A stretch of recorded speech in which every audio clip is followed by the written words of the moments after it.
realistically, what adjustments could Errol Spence make in a rematch with Terence Crawford? Let's talk about it. Thumbs up the video, share the video, subscribe to the channel, and subscribe button, hit the bell icon button, hit all notifications, increase your chance to get notifications. We go live or drop video, and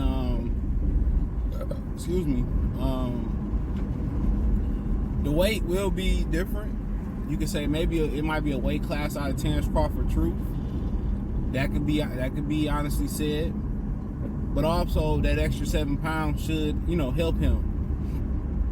And it depends on how you move up in weight.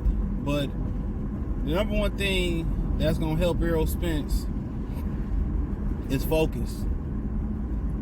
Like, he over there in Spain right now enjoying his life and, ain't missing a beat. That just let me know, dude. I know I say you shouldn't sulk in your misery and shit like that. But, like I said before, he let you know what it's all about. It's all about money for him. He don't care that he lost. He care that he got a bag. And when money is the main motivator, and he going to day parties and he still partying while he in camp for Terence Crawford and being on the 13, 14, 15 month layoff, his priorities fucked up. And I told y'all, a lot of these guys, man, the way they move in boxing, dude, they don't care to box. And a lot of y'all are not gonna believe me. They don't want to be boxers. They not fighters. Yeah, their profession is boxing, but they're not fighters. They're not true professionals. This is why you hear this is how you hear, Jermell Charlo say, well, how Terence Crawford can move up and be number one and he ain't fought here.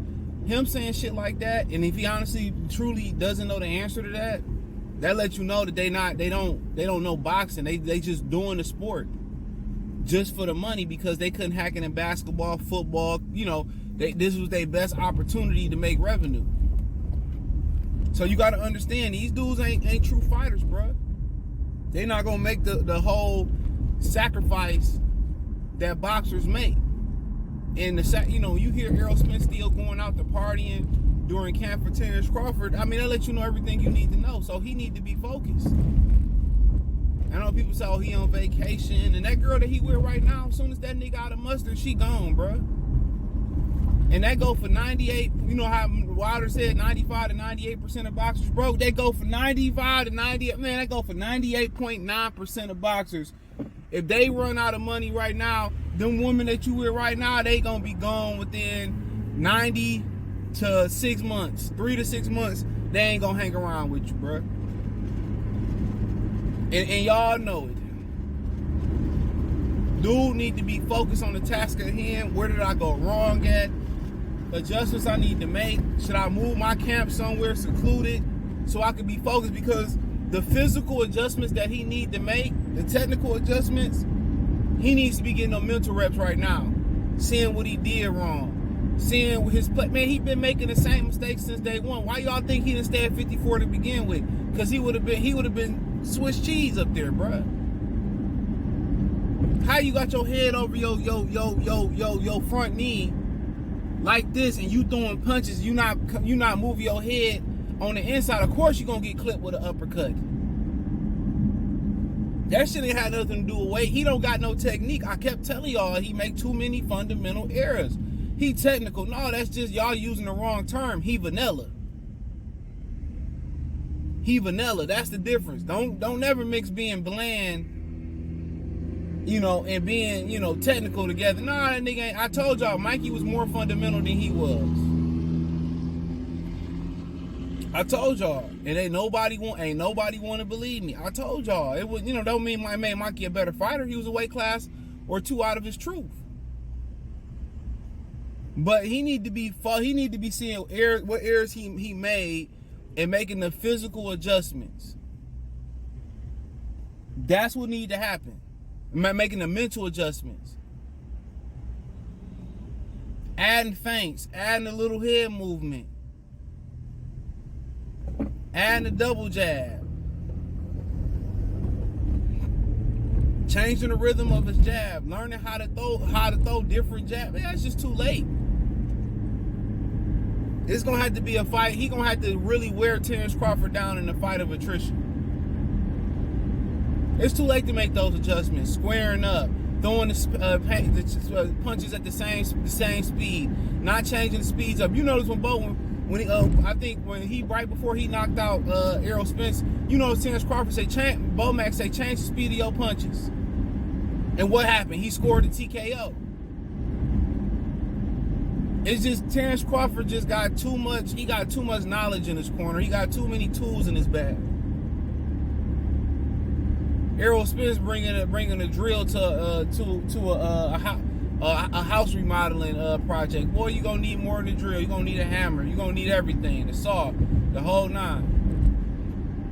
So the adjustments he need to make is, you know, keeping his head up, keeping his chin down, adding feints, adding a variation of jabs, changing the speeds of his punches, not being defensive responsible on the inside, make yourself a smaller target, not lunging, not reaching, not overcommitting, learning to touch somebody to break them down. See, manufactured punchers, and what I mean, like punchers that gotta wind up or they gotta throw their punches a certain way to be able to hurt the motherfucker. He's a manufactured puncher. Terence Crawford is a God-given puncher. Like Manny Pacquiao is a God-blessed puncher, Terence Crawford is a God-given puncher. Just like Deontay Wilder. It's just, they don't have to load up to hurt you. Terence Crawford wasn't loading up on them shots. He just touching them. And Errol Spence don't have a punch variety. What that brother tell Eminem on 8 Mile? He ain't got no vocabulary. He don't have the punch variety. And this is all the things I'm saying. This is why I didn't debate with people on this shit. There's no point in debating. Even when you prove yourself, your point is, oh, Errol was sedated, or Errol was on shrooms, or Errol had a neurological. If he had a neurological problem, well, we need to be talking to Las Vegas, Nevada State Athletic Commission about malpractice, bro. Because if a doctor can see that without running through the TV screen, and he looked the same way versus Sean Porter before the accident. Go watch that fight. Look how lethargic and look how lost, and he looked the same fucking way. That's when I don't put no stock in it. The better man was going to win in 2018. He was going to win in 2020. He's going to win in 2023. Didn't matter. He can't fuck with Terence Crawford. And he ain't going to be able to fuck with too many people at 54 neither. Mark my words. He not. And if he come back and rematch Terence Crawford, it's a cash out because he know he can't do shit at 54. Maybe if Danny Garcia get past Lara, if they ever fight, then maybe he can go up there and try to rematch Danny Garcia and get a belt. He can't fuck with Lara at 60 unless Lara fall off a cliff. I don't think Danny can neither, but hey, Lara like 60 though. I say that joking. But yeah, it's a lot of things that gotta happen. It's a lot of things that gotta happen for rhythm, changing speed to the punches, to being defensive responsible, to learning different variations of the jab. You're gonna rely on the jab, up jab, spear jab. You should be able to counter with the jab, power jab, flickering jab, piston-like jab. Gennady Golovkin can throw them all. He can step in with a hard power jab. He can step in with a peppering jab. He can step in with the rangefinder. He can step in with the piston-like jab. You know what I'm saying? Terence Crawford, he showed a different variation. We ain't really never seen him throw that power jab. You messing with a dude who got all-in-one tools and one tool. So a lot gotta change. The weight is just more of an ass whooping you could take. That's basically what it is. That's basically what it is. And Terence Crawford had to lose complete focus. This nigga going to clubs in between camps and shit. They can't even control the nigga. But y'all still said, he need to let him go back to drinking and shit and all that. and people feel sorry for him, but, you know, he made his own bed. Let's call a spade a spade. He made his own bed. And we all make mistakes. I ain't saying, you know, I'm happy what happened to him or he deserved what he got, but we all make mistakes. Trust me. But like, this was just a random, this is just some random shit that happened to his ass. Like Gary Bertier off the Remember the Titans. Fuck no. And then you still going to the club, smoking and drinking allegedly you know, after all that shit happened, like I said before, dude, you still putting yourself in them positions.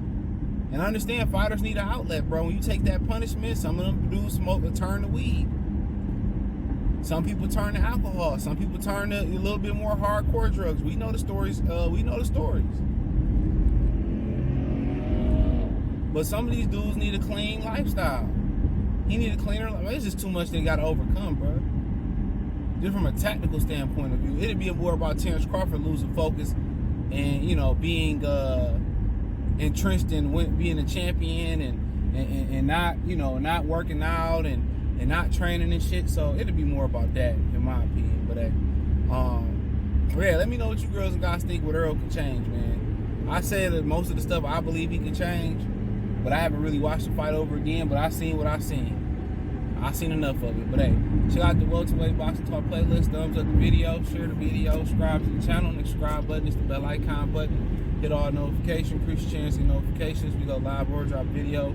Financially want to support the channel, Cash App, $CJGood313, Venmo, CJGood313, PayPal link in the description. Hit the link tree, find me on Twitter, Instagram, Spotify, Anchor, Cash App, Venmo, PayPal, Apple Podcasts, Google Podcasts, the whole nine. Appreciate the love and support. Let me know, stick in the comment section. Peace.